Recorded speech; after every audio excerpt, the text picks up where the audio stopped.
ਹਾਜ਼ਰੀਨ, ਜਿਹੜਾ ਧਰਮ ਹੈ ਉਹ ਬਿਲਕੁਲ ਨਿੱਜੀ ਰੂਪ ਵਿੱਚ ਹੁੰਦਾ ਆ ਔਰ ਕਿਸੇ ਧਰਮ ਨੂੰ, ਕਿਸੇ ਵਿਸ਼ਵਾਸ ਨੂੰ ਮੰਨਣਾ ਜਾਂ ਨਾ ਮੰਨਣਾ ਹਰੇਕ ਮਨੁੱਖ ਦੀ ਆਪਣੀ ਨਿੱਜੀ ਮਰਜ਼ੀ ਹੁੰਦੀ ਆ। ਸ਼ਖਸੀ ਆਜ਼ਾਦੀ ਵੀ ਇਹਦੇ ਵਿੱਚ ਹੀ ਆਉਂਦੀ ਆ। ਪਰ ਜਦੋਂ ਧਰਮ ਦੇ ਉੱਤੇ ਰਾਜਨੀਤੀ ਭਾਰੂ ਹੋ ਜਾਂਦੀ ਆ ਉਦੋਂ ਕਈ ਵਾਰੀ ਗਲਤ ਸਿੱਟੇ ਵੀ ਨਿਕਲਦੇ ਨੇ। ਬਹੁਤ ਵਾਰੀ ਹੋਇਆ ਕਿ ਸਮੇਂ ਦੀਆਂ ਹਕੂਮਤਾਂ ਨੇ ਧਰਮ ਨੂੰ ਆਪਣੇ ਹਿੱਤ ਵਿੱਚ ਵਰਤਿਆ। ਪੁਰਾਤਨ ਕਾਲ ਤੋਂ ਲੈ ਕੇ ਅਜੋਕੇ ਸਮੇਂ ਵਿੱਚ ਵੀ ਇਹ ਵਰਤਾਰਾ ਚੱਲਦਾ ਆ ਰਿਹਾ। ਅੱਜ ਸਾਡੇ ਕੋਲ ਸਟੂਡੀਓ ਵਿੱਚ ਬੈਠੇ ਨੇ ਹਰਨੇਕ ਰੰਧਾਵਾ ਜੀ। ਇਹ ਵੱਖ-ਵੱਖ ਸੰਸਥਾਵਾਂ ਨਾਲ ਸੰਬੰਧਿਤ ਨੇ ਔਰ ਇਹਨਾਂ ਨੇ ਆਪਣੇ ਫਿਕਰ ਜ਼ਾਹਿਰ ਕੀਤੇ ਸਨ। ਮੈਂ ਕਿਹਾ ਕਿ ਤੁਸੀਂ ਸਟੂਡੀਓ ਆ ਜਾਓ ਤੇ ਅਸੀਂ ਆਪਾਂ ਰਲ ਮਿਲ ਕੇ ਜੋ ਤੁਹਾਡੇ ਫਿਕਰ ਨੇ, ਜਿਸ ਆਸਥਾ ਵਿੱਚ ਇਹ ਯਕੀਨ ਰੱਖਦੇ ਨੇ, ਉਹਦੇ ਬਾਰੇ ਗੱਲਾਂ ਕਰਾਂਗੇ। ਸੋ ਰੰਧਾਵਾ ਸਾਹਿਬ, ਤੁਹਾਡਾ ਸਟੂਡੀਓ ਵਿੱਚ ਸਵਾਗਤ ਹੈ। ਥੈਂਕ ਯੂ ਜੀ। ਵਾਹਿਗੁਰੂ ਜੀ ਕਾ ਖਾਲਸਾ, ਵਾਹਿਗੁਰੂ ਜੀ ਕੀ ਫਤਿਹ ਜੀ। ਤੁਸੀਂ ਪਿਛਲੇ ਦਿਨੀ ਪੰਜਾਬ ਵਿੱਚ ਗੇੜਾ ਮਾਰ ਕੇ ਆਏ ਹੋ ਔਰ ਤੁਸੀਂ ਵਿਸ਼ੇਸ਼ ਕਰਕੇ ਆਪਣੇ ਜੋ ਸਿੱਖਾਂ ਦਾ ਮੱਕਾ ਹੈ ਹਰਿਮੰਦਰ ਸਾਹਿਬ, ਉਹਦੇ ਦਰਸ਼ਨ ਕਰਕੇ ਆਏ ਹੋ। ਬਹੁਤ ਸਾਰੀਆਂ ਤਬਦੀਲੀਆਂ ਉੱਥੇ ਮੈਂ ਸੁਣਿਆ ਕਿ ਹੋਈਆਂ ਨੇ। ਤੁਸੀਂ ਕੀ ਮਹਿਸੂਸ ਕੀਤਾ ਉੱਥੇ? ਕਿਸ ਤਰ੍ਹਾਂ ਦਾ ਬਦਲਾਅ ਹੈ? ਸਭ ਤੋਂ ਪਹਿਲਾਂ ਤੇ ਮੈਂ ਤੁਹਾਡਾ ਤੇ ਸੁਣਨ ਵਾਲੇ ਸਰੋਤਿਆਂ ਦਾ ਬਹੁਤ ਧੰਨਵਾਦੀ ਹਾਂ। ਤੇ ਮੈਂ ਇੱਕ ਗੱਲ ਬੜੀ ਸਪਸ਼ਟ ਕਰ ਦਿਆਂ ਕਿ ਮੇਰਾ ਕੰਮ ਜਾਂ ਸਾਡਾ ਕੰਮ ਕਿਸੇ ਨੂੰ ਕ੍ਰਿਟਿਸਾਈਜ਼ ਕਰਨਾ ਜਾਂ ਨੁਕਸ ਕੱਢਣੇ ਨਹੀਂਗੇ। ਸਾਡਾ ਤੇ ਹੈਗਾ ਵੀ ਆਪਾਂ ਹਰ ਇੱਕ ਮਨੁੱਖ ਤੱਕ ਆਪਣੀ ਆਵਾਜ਼ ਪਹੁੰਚਾਈਏ ਤੇ ਜੋ ਗਲਤ ਹੋ ਰਿਹਾ ਉਹਨੂੰ ਹਰ ਇੱਕ ਨੂੰ ਅਵੇਅਰ ਕਰਾਈਏ ਕਿ ਇਹ ਕੁਝ ਸਾਡੇ ਧਰਮ ਦੇ ਵਿੱਚ ਠੀਕ ਨਹੀਂ ਹੋ ਰਿਹਾ ਜੀ, ਇਸ ਨੂੰ ਆਪਾਂ ਸੁਧਾਰਨ ਦੀ ਕੋਸ਼ਿਸ਼ ਕਰੀਏ। ਤੇ ਮੈਂ ਇਹਦੇ ਵਿੱਚ ਕੁਝ ਗੱਲਾਂ, ਮੈਂ ਉੱਥੇ ਜੋ ਚੇਂਜਿਸ ਤੁਸੀਂ ਗੱਲ ਕੀਤੀ ਹੈ ਵੀ ਚੇਂਜਿਸ ਕੀ ਹੋਈਆਂ ਨੇ, ਚੇਂਜਿਸ ਤੇ ਵੈਸੇ ਉੱਥੇ ਤੇ ਬਹੁਤ ਹੋਈਆਂ ਨੇ, ਪਰ ਮੈਂ ਦੋ ਚਾਰ ਜਿਹੜੀਆਂ ਨੇ ਉਹ ਮੈਂ ਸੰਗਤ ਦੇ ਰੂਬਰੂ ਕਰਨੀਆਂ ਚਾਹੁੰਦਾ। ਸਭ ਤੋਂ ਪਹਿਲਾਂ ਤੇ ਮੈਂ ਇੱਕ ਧਿਆਨ 'ਚ ਲਿਆਉਣੀ ਚਾਹੁੰਦਾ ਵੀ ਜਦੋਂ ਆਪਾਂ ਅਕਾਲ ਤਖਤ 'ਤੇ ਜਾਂਦੇ ਹਾਂ ਤੇ ਉਹਦੇ ਸਾਹਮਣੇ ਦੋ ਨਿਸ਼ਾਨ ਸਾਹਿਬ ਨੇ। ਕੁਝ ਤੇ ਲੋਕਾਂ ਦਾ ਵਿਚਾਰ ਹੈ ਕਿ ਇਹ ਸ੍ਰੀ ਗੁਰੂ ਹਰਗੋਬਿੰਦ ਸਾਹਿਬ ਨੇ ਇਹ ਉੱਥੇ ਨਿਸ਼ਾਨ ਸੰਸ਼ੋਭਿਤ ਕੀਤੇ ਸੀ, ਤੇ ਕੁਝ ਦਾ ਵਿਚਾਰ ਹੈ ਕਿ ਇਹ ਮਹਾਰਾਜਾ ਰਣਜੀਤ ਸਿੰਘ ਨੇ ਕਸੂਰ ਤੇ ਜਮਰੌਦ ਦੇ ਕਿਲੇ ਦੀ ਜਿਹੜੀ ਫਤਿਹ ਸੀ ਉਹਦੇ ਇਵਜ਼ ਵਿੱਚ, ਉਹਦੇ ਸਬੰਧ ਵਿੱਚ ਫਤਿਹ ਦਾ ਨਿਸ਼ਾਨ ਜਿਹੜੇ ਦੋ ਲਾਏ ਸੀ ਜੀ। ਉਹਨਾਂ ਦੇ ਉੱਤੇ ਆਪਾਂ ਛੋਟੇ ਹੁੰਦੇ ਤੋਂ ਵਹਿੰਦੇ ਹੁੰਦੇ ਸੀ ਵੀ ਖੰਡੇ ਹੁੰਦੇ ਸੀਗੇ। ਖੰਡੇ ਜਿਹੜੇ ਨੇ ਸੂਰਬੀਰਤਾ ਦੀ ਨਿਸ਼ਾਨੀ ਆ। ਗੁਰੂ ਗੋਬਿੰਦ ਸਿੰਘ ਮਹਾਰਾਜ ਨੇ ਜਦੋਂ ਖਾਲਸਾ ਸਾਜਿਆ ਤੇ ਉਦੋਂ ਵੀ ਉਹਨਾਂ ਖੰਡੇ ਦੀ ਪਹੁਲ ਹੀ ਦਿੱਤੀ। ਗੁਰੂ ਹਰਗੋਬਿੰਦ ਸਾਹਿਬ ਜੀ ਨੇ ਖੰਡਾ ਜਿਹੜਾ ਸੀਗਾ ਸਭ ਤੋਂ ਪਹਿਲਾਂ ਉਹ ਦੋ ਧਾਰੀ ਖੰਡਾ ਜਿਹੜਾ ਸੀ ਉਹ ਵਰਤਦੇ ਹੁੰਦੇ ਸੀ ਤੇ ਉਹ ਪਹਿਨਦੇ ਹੁੰਦੇ ਸੀ।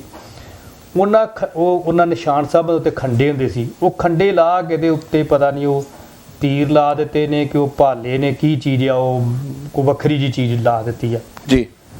ਮੈਂ ਨਾ ਉੱਥੇ ਅਕਾਲ ਤਖਤ 'ਤੇ ਗਿਆ ਤੇ ਮੈਂ ਉਹਨਾਂ ਤੋਂ ਇਤਰਾਜ਼ ਜਤਾਇਆ ਕਿ ਇੱਥੇ ਖੰਡੇ ਹੁੰਦੇ ਸੀ ਤੇ ਸਾਡੀ ਸੂਰਬੀਰਤਾ ਦੀ ਨਿਸ਼ਾਨੀ ਹੈ ਖੰਡੇ, ਤੇ ਤੁਸੀਂ ਭਾਈ ਇੱਥੇ ਖੰਡੇ ਲਾ ਕੇ ਤੇ ਤੁਸੀਂ ਇਹ ਕੀ ਲਾ ਦਿੱਤਾ ਉੱਤੇ, ਤੇ ਬੜੀ ਅਜੀਬ ਜੀ ਚੀਜ਼ ਲੱਗਦੀ ਆ। ਉਹ ਕਾਫੀ ਦੇਰ ਮੇਰੇ ਨਾਲ ਬਹਿਸ ਮੁਬਾਸਾ ਕਰਦੇ ਰਹੇ ਤੇ ਕਾਫੀ ਕੁਝ ਉਹਨਾਂ ਨਾਲ ਮੇਰਾ ਉੱਚ ਨੀਚ ਗੱਲਾਂ ਹੋਈਆਂ ਤੇ ਅਖੀਰ ਤੇ ਉਹਨਾਂ ਨੇ ਇਹ ਗੱਲ ਕਹੀ, ਕਹਿੰਦੇ ਆ ਜਾ ਪਹਿਲਾਂ ਦਾੜੀ ਰੱਖ ਕੇ ਆ ਫਿਰ ਸਾਡੇ ਨਾਲ ਗੱਲ ਕਰੀ। ਅੱਛਾ, ਮੈਂ ਕਿਹਾ ਵੀ ਮੈਂ ਚਲੋ ਮੈਂ ਤੁਹਾਨੂੰ ਹੁਣ ਸੁਜੈਸ਼ਨ ਦਿਆਂ ਵੀ ਤੁਸੀਂ ਕਰਨਾ ਇਹਦੇ 'ਚ ਕੀ ਹੈ, ਤੁਹਾਨੂੰ ਮੈਂ ਦੱਸਾਂ ਤੁਹਾਡੀ ਫਿਊਚਰ ਦੀ ਪਲੈਨਿੰਗ ਕੀ ਹੈ। ਕਹਿੰਦੇ ਕੀ ਪਲੈਨਿੰਗ ਆ? ਮੈਂ ਕਿਹਾ ਤੁਸੀਂ ਇਹਦੇ ਦੁਆਲੇ ਲਾ ਦੇਣੀਆਂ ਨੇ ਦੋ ਕਿਰਪਾਨਾਂ। ਠੀਕ ਆ, ਉਹਨਾਂ ਕਿਰਪਾਨਾਂ ਨੂੰ ਹੁਣ ਨਹੀਂ ਤੁਸੀਂ ਲਾਉਣੀਆਂ, ਇਹ ਤੁਸੀਂ ਸਾਡੀ ਜਿਹੜੀ ਜਨਰੇਸ਼ਨ ਨਿਕਲ ਜਾਏਗੀ ਨਾ ਉਸ ਤੋਂ ਬਾਅਦ ਤੁਸੀਂ ਕਿਰਪਾਨਾਂ ਲਾਓਗੇ। ਉਹਨਾਂ ਕਿਰਪਾਨਾਂ ਤੋਂ ਬਾਅਦ ਤੁਸੀਂ ਉਹਨਾਂ ਦੇ ਦਸਤੇ ਸਹਿਜੀ ਜਿਹੇ ਛੋਟੇ ਕਰਦੇ ਜਾਓਗੇ। ਇਹ ਅਗਲੇ 50 ਸਾਲਾਂ 'ਚ ਤੁਸੀਂ ਉਹਨਾਂ ਦੇ ਦਸਤੇ ਛੋਟੇ ਕਰ ਦੇਣੇ ਕਿਉਂਕਿ ਇੱਕ ਜਨਰੇਸ਼ਨ ਹੋਰ ਨਿਕਲ ਜਾਣੀ ਆ। ਤੇ ਜਿਹੜੀ ਅਗਲੀ ਜਨਰੇਸ਼ਨ ਤੀਸਰੀ ਚੌਥੀ ਸਾਡੀ ਆਉਣੀ ਆ ਉਦੋਂ ਉਹਦੀਆਂ ਕਿਰਪਾਨਾਂ ਦੇ ਦਸਤੇ ਤੁਸੀਂ ਇੰਨੇ ਛੋਟੇ ਕਰ ਦੇਣੇ ਨੇ ਕਿ ਉਹ ਤਰਸ਼ੂਲ ਬਣ ਜਾਣੀ ਆ। ਮੈਂ ਕਿਹਾ ਤੁਸੀਂ ਇਹ ਤਰਸ਼ੂਲ ਬਣਾਉਣ ਦੀ ਹੁਣ ਤੋਂ ਹੀ ਪਲੈਨਿੰਗ ਕਰ ਲਈ ਆ। ਤੇ ਉਹ ਮਤਲਬ ਤੇ ਹੈਗਾ ਵੀ ਆਪਾਂ ਨੂੰ ਹਰ ਇੱਕ ਨੂੰ ਅਵੇਅਰ ਹੋਣਾ ਚਾਹੀਦਾ ਵੀ ਇਹ ਕੀ ਚੇਂਜਿਸ ਕਰ ਰਹੇ ਨੇ। ਫਿਰ ਇੱਕ ਮੈਂ ਉੱਥੇ ਵੇਖਿਆ ਵੀ ਜਿਹੜੇ ਦਰਸ਼ਨੀ ਡਿਓਰੀ ਦੇ ਦਰਵਾਜ਼ੇ ਸੀਗੇ ਉਹ ਵੇਖੋ ਸਾਡੀ ਵਿਰਾਸਤ ਸੀਗੀ, ਸਾਡੇ ਯੋਧਿਆਂ ਦੀ ਉਹ ਇੱਕ ਨਿਸ਼ਾਨੀ ਆ।